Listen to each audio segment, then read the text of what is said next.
Vaya.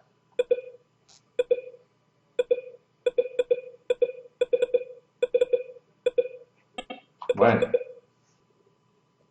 como veis, estaba jugando al juego Pong, un juego de alta tecnología. Evidentemente estoy hablando en modo irónico.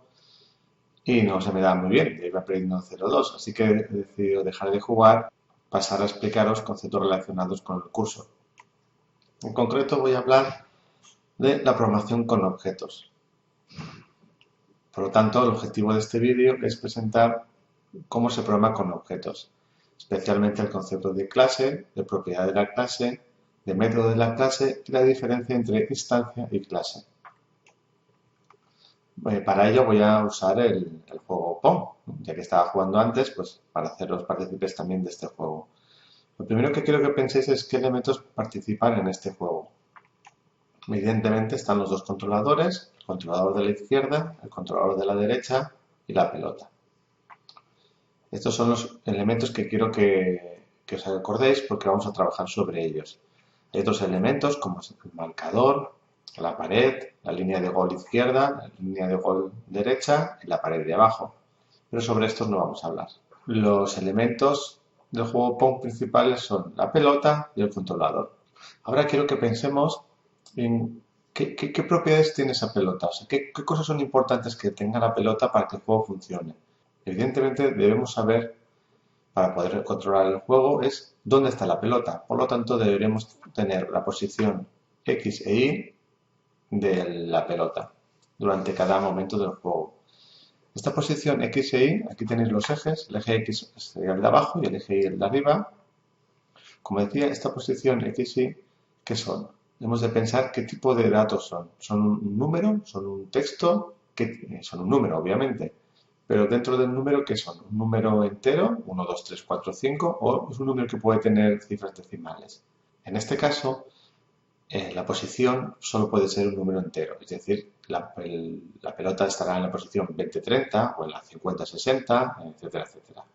Por otro lado, el controlador solo es necesario tener una posición, porque la posición X es fija. Recordad que el controlador se mueve así, de arriba a abajo. Por lo tanto, solo teniendo la propiedad Y es suficiente. Además, para la pelota hay otra propiedad importante que tenemos que tener en cuenta, que es a la velocidad que va, tanto la velocidad X como la velocidad Y. Recordad que cuando rebota, la pelota rebota, posiblemente podemos hacer que la velocidad en uno de los dos componentes sea más rápida o más despacio, depende cómo queramos que sea el juego. También hay variantes del juego en el que cuando la pelota rebota sobre el controlador se acelera, etcétera, etcétera. Para poder hacer ese tipo de cosas en el juego tenemos que tener la propia velocidad X y velocidad Y dentro del concepto pelota. De forma similar, también tenemos que controlar la velocidad, en este caso solo Y, recordad que en X no se mueve el controlador. Tenemos que tener la velocidad Y dentro del controlador. Otra cosa importante que también tenemos que controlar en la pelota es la dirección en la que se mueve. La dirección puede ser hacia la derecha o hacia la izquierda. Fijaros que en este caso, en dirección he puesto derecha o izquierda porque solo puede tener dos valores. Y sin embargo, en velocidad X e Y sí que he puesto un número real, es decir, la velocidad puede tener decimales. Podríamos usar un número entero también, no sería problema, pero bueno, en este caso he querido poner un número real para que veáis qué tipos de datos diferentes, los números enteros y los números reales. Bien, en este ejemplo que estamos haciendo, pelota y controlador son clases. Y posición X, posición Y, velocidad, etcétera, etcétera, son elementos miembros de la clase. Además, una vez tenemos las propiedades que puede tener la pelota o el controlador, también tenemos que hacer que esta pelota o controlador pase algo, ¿no?, dentro del juego. Por ejemplo, algo que puede pasar es que la pelota se pueda mover. Tenemos que programar el movimiento de la pelota y también tenemos que programar el movimiento del controlador. Otra cuestión que tendremos que ver es comprobar si es gol. La pelota podemos controlar en cada momento del juego si es gol o no. Para ello, obviamente, pues miraremos la posición para ver si está dentro o no de las zonas de gol. Y por último, también podremos comprobar, también tendremos que programar cómo hacer que rebote en la pared. Es decir, cuando golpea arriba o golpea abajo, pues tendremos que ver qué es lo que tiene que hacer. Recordad que lo que habrá que hacer es cambiar pues, la velocidad para que en vez de moverse hacia arriba, pues se mueva hacia abajo. Por último, esta vez sí que es por último, tendremos que ver qué hay que hacer cuando se rebota el controlador.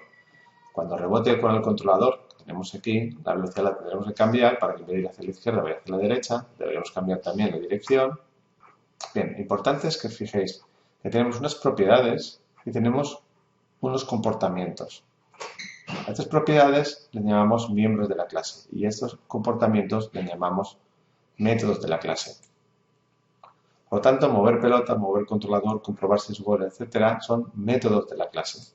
Una clase no es más que una abstracción de un objeto. Y las clases definen, por un lado, las propiedades de los objetos de esa clase y, por otro lado, los comportamientos de los objetos de esa clase. Es muy importante entender la idea de clase frente a objeto.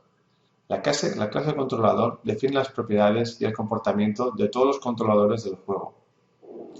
Pero un objeto es una instancia de la clase. Puesto que el juego necesita dos controladores, existirán dos objetos de la misma clase controlador. Y el juego necesita una única pelota, por lo tanto existirá un objeto de la clase pelota. Como veis aquí, esta sería la clase. La clase no es más que una definición, como decía antes, de las propiedades y los comportamientos. Y aquí sería el objeto instanciado pelota. Solo tenemos una pelota, por lo tanto, solo hay que instanciar un objeto pelota juego de la clase pelota. Sin embargo, en el juego tenemos dos controladores, el izquierdo y el derecho. Por lo tanto, habrá que instanciar dos controladores, el controlador derecho y el controlador izquierdo. Ambos comparten las propiedades, tienen las mismas propiedades, cada uno con sus valores, y comparten los métodos, es decir, los comportamientos. Imaginad que en vez de una pelota tuviéramos varias, pues tendríamos que instanciar, como veis aquí, si tuviéramos 5 pelotas, podríamos instanciar 5 pelotas diferentes, todas tendrían las mismas propiedades, cada una con sus valores y los mismos comportamientos con sus métodos. Y hasta aquí esta pequeña introducción a la programación de ordenadores, en concreto en el tema de programación con objetos. Ahora Andrea os va a explicar cómo crear y programar una clase en C# y en Unity. Ya veréis que en Unity hay un montón de clases que podéis usar. Simplemente tenéis que instanciar el objeto de esa clase y ya lo podéis usar. Como siempre, aquí os mostramos los créditos de las imágenes usadas. Os espero en los siguientes vídeos.